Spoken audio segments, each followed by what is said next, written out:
Hello there, Sir from 17 once again, bringing you Chapter 12 in my Crysis 2 Super Soldier difficulty video walkthrough. And this one's called Train to Catch. And the game kinda deteriorates now into this big rush to get to like Grand Central and defend the station. So that's pretty much what we're pushing towards. And the first thing I did here is I jumped down and I knifed this dude in the face, and it works a treat. So you can push directly into this building, pick up the guns that they've got, because that's a light machine gun, and if you can find a light machine gun, it's definitely the gun you should go with, because it just does more damage, it has more rounds, and it's just a better choice. But when you skid under here and you come out, this is going to be another slightly open area where it's going to say, like, you know, use your tac assist bullshit, and I'm going to say completely ignore it and just do what I do, because it's another area where you can drop in and you can stealth your way through. But be very careful, because this is humans fighting the Ceph, and there is a hell of a lot of Ceph, so if they see you, it can fuck this up very simply, so just be really careful. And there's a ton of Ceph here. There's heavies, there's normal dudes, and what you've got to do is you've got to get to these SAM turrets to the right and to the left of this area, and you've got to turn them on. So this is the best thing to do, completely ignore your enemies and just go straight for the turrets, because if you're going to be sitting around killing every enemy you see, you're going to be here for quite some time. And as you can see, that is a spawn point. That's the reason why I perched up behind this cover, because I knew those two guys were going to be there. And look at this AI. There's no I can do, so I just think fuck it. So I fire a rocket at him from 5 yards, and somehow it doesn't scratch me a bit, and nobody else realizes, so it's a win-win. There's that dude to my left who knows something's up, but he doesn't know what, so I can use this moment of confusion to rush around here and activate this. And the reason I fired a rocket is because I know I can refill them at this box. And what I would say from now on is save as many of those jaw rockets as you can, because we're going to be taking on another pinger inside the central station, and then directly after it we're taking one on outside in Times Square. And those two encounters are two of the more challenging pinger fights, and I would definitely say the more rockets you have the better, because it enables you to be sloppier with your shots. But once you've done that, it's entirely up to you if you want to go around this area picking up the nano catalyst to try and upgrade your ship. I personally don't see it as much of a priority, because it doesn't really help. I mean, don't get me wrong, having those abilities that enable the stealth to last longer, the armor to last longer, or to be able to run faster and all that kind of nut stuff, it's all good and well, but it's not a necessity. There's no part of this game that I honestly could say I couldn't do upgrade free. And that's not because I'm really good at the game, it's just the stealth as it is and the regenerative capabilities of your stealth ability make the game very simple. They make it so that if you play it correctly, you can really beat it with no problems whatsoever. And I'm a couple points short of getting the stealth ability, so that's why I'm going to probably be going to try and find some nano catalyst and putting myself into situations I don't necessarily need to.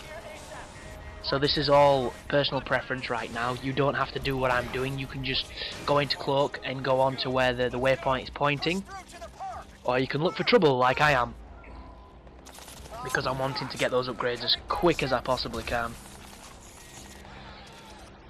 And your guys might be playing it the complete opposite to me and just using this video as a reference to the best ways to sneak around, because once you get 2 or 3 upgrades, you're practically a tank. Especially because there's one that makes sure your regeneration happen faster, and it's not that expensive. I think it's only about 5,000, that one, and that one is really good, because when you're sat behind cover waiting for it to regenerate, it goes almost twice as fast, and it really does, it makes the game so much quicker. But I didn't focus on that one, instead I focused on the stealth one, and maybe that's a mistake on my part, but like I say, it's all preference. And when you get inside this room, obviously this place is on fire, and what you're going to be using is you use the armor ability to get through the flames, and just keep following where the game points you. The game even tells you what you're supposed to do, so there's no reason why you should not know what you're doing here. Obviously don't dwell in the fire or it will kill you. It doesn't discriminate like that. It kills anybody that goes in it. And if you pop up here, put your armor on once again, Oh no, sorry, go across to this doorway. My bad. It's been a while since I played this level. And this is another one of the oh, you see him? There's your black cloaking device Seth guy that turns up all the way through the game, and then at the end turns out to be a team of giant pussies. But I've got enough to upgrade my stealth enhance, so that's the first thing I'm going to buy, and that is the only upgrade I get. This is chapter 12 out of 19 chapters, so I suppose you've got to ask yourself the question, is it worth it for what's left? And I would definitely say yes, because it is going to start getting increasingly more difficult, because there's a lot more dudes looking at you, a lot more enemies posted in the levels, and the last level especially. If you're going to stealth them, the walk in the park level, which is in National Park or whatever they fucking call it, it's the Times Square's park, I don't know the name, and I think it's Central Park, I think I might have been right with that. Stealthing through that level is a challenge at the best of times, so having, you know, enhancements of your suit is just gravy. It's just going to make it that little bit easier. So just keep pushing on forward, and I mean, there's not really much to say aside from don't get into bad situations with numerous enemies, because it's like now, I don't know why I did that. I could have just carried on, but I'm like, no, I'm going to kill some dudes. I'm just just getting into the whole Crysis mentality of knifing people in the back. And that's exactly what I do here. There you go, it's a twofer. And then there's this last guy there that I finish off with some good old light machine gun fire. Area is clear. And then I get a checkpoint, which is cool. And then this next area is kind of weird, because when you run through it, there's a few guys on multiple levels, and it's not too bad to stealth, but it's one of those moments where, because there's so many enemies, it's very easy to fuck it up. But the quickest way to do it is what I'm doing right now. It's very blatant, and you probably wouldn't think it would work, but it totally does. I'm just jumping past dudes, I mean, I don't care. Now I've got that upgrade, it means that I can stand up and stealth and not worry too much about my energy meter running low. But follow this across, and when you go through here, this is an interesting courtyard, because there's two Seths and then there's a heavy that turns up. And the way I approach this this environment is I cruise around here, around this tree, and I knife this dude in the face. And when you kill this guy, it generally spawns the heavy. So there you go. Did you see him turn up just then? He's on the other side of this, and I'm using the tree right now so that I can get my energy back. And there he is. And the best thing to do to this guy is throw C4 on him. It's that simple. One more. I should have thrown two then, but I didn't want to make any mistakes, because I'm so bad at throwing C4 onto cover and stuff like that by accident. It's almost unbelievable. But there's another Seth still in this area. He's just across there, and I don't know what he's doing, but he's having trouble figuring out how to sit in cover, and he pays the price. But once you clean that dude up, you can carry on through here, pick up the nano catalysts if you know, if that's your thing. If you're not bothered, you can just keep proceeding, and you can go through this hazmat area. So here we go, and it says recommended tactical assessment. How the hell can you tactically assess an indoor linear section? It's like, I can turn left in this big tube. No you can't. So yeah, there's no need to tactically assess this shit, it's simple. You come in here, it's a lovely little ammo cache, there's light machine guns, grenade launchers, and all sorts of madness.